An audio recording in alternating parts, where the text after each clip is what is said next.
अस्सलाम वालेकुम। 9th class बच्चों, कैसे हैं आप लोग? उम्मीद है कि सब खैरियत से होंगे। बच्चों, आज हम लोगों ने पढ़ना है प्लास्टिड। प्लास्टिड क्या है हमारे पास? प्लास्टिड हमारे पास डबल मेम्ब्रेन ऑर्गेनेलीज हैं। जब मेम्ब्रेन बॉन्डेड ऑर्गेनेलीज हैं तो इसका मतलब है ये यूकैरियोटिक सेल्स में पाए जाएंगे और ये प्रोकैरियोटिक सेल्स में एब्सेंट होंगे। तो जितने भी यूकैरियोटिक सेल्स हैं उन सब में ये नहीं पाए जाएंगे। ये सिर्फ उन यूकैरियोटिक सेल्स में पाए जाएंगे जो अपनी खुराक खुद बनाते हैं, जैसे प्लांट्स हो गए, एल्गी हो गए। Plastids are membrane bound organelles present in the cells of plants and photosynthetic protist algae. वो कहते हैं प्लास्टिड जो हैं वो मेम्ब्रेन बॉन्डेड ऑर्गेनेलीज हैं, ठीक है, और ये प्लांट्स के सेल में प्रेजेंट होंगे या फिर फोटोसिंथेटिक प्रोटिस्ट। फोटोसिंथेटिक प्रोटिस्ट कौन से हैं? जो अपनी खुराक खुद बनाते हैं और उनमें ग्रीन कलर होता है, जैसे एल्गी है। एल्गी क्या है? एल्गी जैसे हमारे पानी के जो पाइप्स होते हैं उसके अंदर जो ग्रीन कलर का पिगमेंट मटेरियल आ जाता है वो एल्गी कहलाता है। There are 3 main types of plastid. Plastids की 3 टाइप्स हैं। नंबर 1 पे क्लोरोप्लास्ट, नंबर 2 पे क्रोमोप्लास्ट, नंबर 3 पे लिकोप्लास्ट। अब सबसे पहले हम क्लोरोप्लास्ट पढ़ते हैं और क्लोरोप्लास्ट का ये स्ट्रक्चर आपके सामने है, इसको समझ लेते हैं। क्लोरोप्लास्ट जो है ये कहाँ है? ये पत्तों में पाया जाता है, ठीक है। ये बाहर क्या है इसके पास? ये बाहर जो है इसके पास मेम्ब्रेन है, बाहर वाली ये आउटर मेम्ब्रेन है। उसके बाद ये क्या है हमारे पास? इनर मेम्ब्रेन है। इनर मेम्ब्रेन के अंदर आपको ये जो सिक्के की तरह, कॉइन की तरह स्ट्रक्चर नज़र आ रहे हैं, इसको कहते हैं थैलाकॉइड, ठीक है। अब बहुत सारे सिक्कों का इस तरह ढेर होता है, जैसे एक सिक्का, फिर दूसरा, फिर तीसरा, एक दूसरे के ऊपर ऐसे रखे हुए होते हैं। इन जब ये स्टैक बन जाता है, एक सेट बन जाता है थैलाकॉइड का, तो इसको क्या कहते हैं? इसको कहते हैं ग्रेना कहते हैं, ठीक है।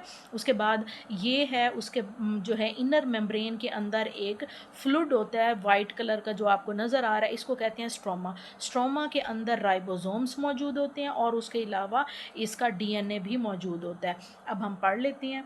Chloroplast are green plastids. Chloroplast क्या है?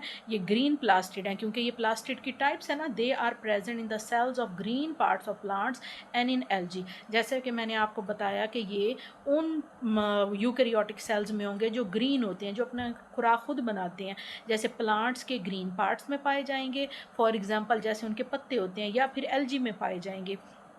दे कॉन्टेन फोटोसिंथेटिक पिगमेंट। इनके अंदर फोटोसिंथेटिक पिगमेंट होता है और उस पिगमेंट का नाम है क्लोरोफिल, ठीक है।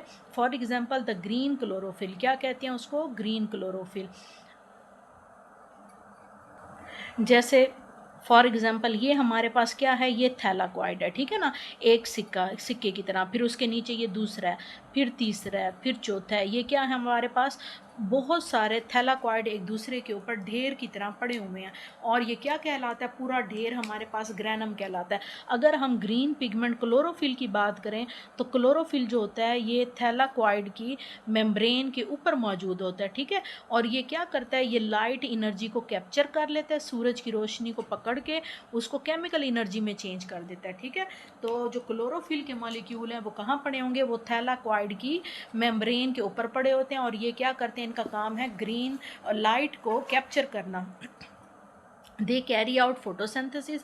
ये फोटोसिंथेसिस करवाते हैं। फोटो का मतलब होता है लाइट और सिंथेसिस का मतलब होता है तैयार करना, यानी कि सूरज की रोशनी की मौजूदगी में ये क्लोरोफिल क्या करते हैं? पौधे के लिए खुराक तैयार करते हैं। With the help of their pigment, in pigments की मदद से दे कैप्चर लाइट एनर्जी। ये क्या करते हैं? लाइट एनर्जी को जो सूरज से आ रही होती है उसको कैप्चर करते हैं, पकड़ते हैं, and convert into chemical energy. और क्या कर देते हैं? फिर उस एनर्जी को केमिकल एनर्जी में कन्वर्ट कर देते हैं। हमें पता है कि एनर्जी जो है वो एक फॉर्म से दूसरी फॉर्म में चेंज हो सकती है। अब वो जो केमिकल एनर्जी होती है वो किस लिए इस्तेमाल होती है? They use this energy to prepare glucose. पौधा जो अपनी खुराक बनाता है, फूड बनाता है, उसको क्या कहते हैं? उसको कहते हैं ग्लूकोज। उस ग्लूकोज को बनाने के लिए ये केमिकल एनर्जी जो है वो यूज़ करते हैं। बेटा ये आपकी ना बुक का पेज नंबर 121 है, इस पे आपको क्लोरोफिल का जो है स्ट्रक्चर दिखाया हुआ है। ये क्या है? ये क्लोरोफिल का एक मॉलिक्यूल है। अब इसका काम क्या है? ये देखें, ये लाइट सूरज से की रोशनी को कैप्चर कर रहा है। कैप्चर करने के बाद ये इसको किस में चेंज करेगा? केमिकल एनर्जी में चेंज करेगा, और वो केमिकल एनर्जी से क्या बनेगा? ATP बनेगा और NADPH बनेगा, ठीक है। ये क्या है? ये केमिकल एनर्जीज़ हैं। फिर इस केमिकल एनर्जी से आगे क्या बनाएगा? वो ग्लूकोज बनाएगा, ठीक है। ये बाद में आप लोग तफसील से पढ़ेंगे।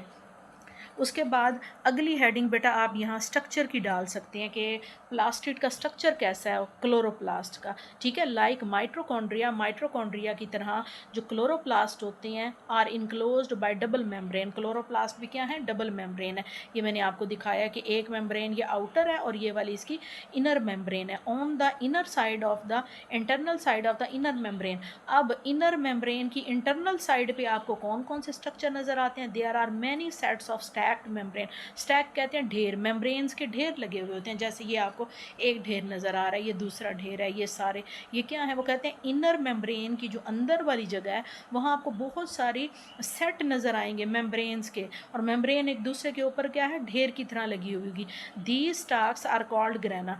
एक स्टाक जो एक ढेर है इसको क्या कहते हैं, इसको ग्रेना कहते हैं। सिंगुलर कहेंगे तो ग्रैनम कहेंगे, ठीक है। They sac like structure which make a granum are called thylakoid. अब ये जो सैक लाइक स्ट्रक्चर है ये वाला, ठीक है ना, ये एक सैक है, ये दूसरा सैक है जिसको मैंने कॉइन का नाम दिया। ये क्या करते हैं, ये एक सैक आपके पास थैलाकॉइड है, फिर ये और थैलाकॉइड है, ये तीसरा थैलाकॉइड, चौथा, पांचवा, छठा, इस तरह ये क्या कहते हैं, एक सैक क्या कहलाएगा, थैलाकॉइड कहलाएगा। Photosynthetic pigments are present on the surface of thylakoid. ये मैंने आपको दिखाया कि फोटोसिंथेटिक पिगमेंट हमारे पास क्या है, क्लोरोफिल है। क्लोरोफिल इस थैलाकॉइड की मेम्ब्रेन के ऊपर मौजूद होता है। Photosynthetic pigment are present on the surface of the thylakoid. A fluid called stroma surround the thylakoid. अब थैलाकॉइड के इर्द गिर्द क्या चीज़ है, स्ट्रोमा मौजूद है। स्ट्रोमा होता है फ्लूड, ये जो आपको ऑफ वाइट या वाइट कलर का नज़र आ रहा है ये फ्लूड है, जाहिर है। अब इसमें डीएनए और राइबोसोम्स ने फ्लोट करना है।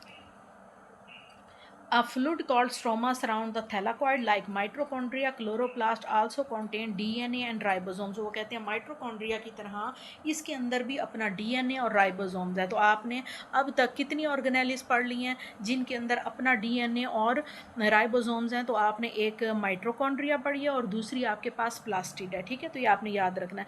नंबर 2 पे हमारे पास जो प्लास्टिड है वो क्रोमोप्लास्ट होता है। क्रोमो का मतलब होता है कलर, जहाँ भी क्रोमो का लफ्ज़ आए आपने उसको समझना है कि ये colour. Chromoplast are the plastids that contain pigments such as carotenoid. वो कहते हैं क्रोमोप्लास्ट जो है वो प्लास्टिड हैं जो कि ऐसा पिगमेंट उसके अंदर होता है, जैसे मिसाल के तौर पर कैरोटीनॉइड है। कैरोटीनॉइड्स जैसे गाजरों में होता है, गाजर का जो पिंक कलर या रेड या ऑरेंज कलर जो होता है वो इस कैरोटीनॉइड पिगमेंट की वजह से होता है। These pigments are bright colour. ये पिगमेंट क्या होते हैं, बहुत ब्राइट कलर के होते हैं, जैसे गाजर का रंग होता है।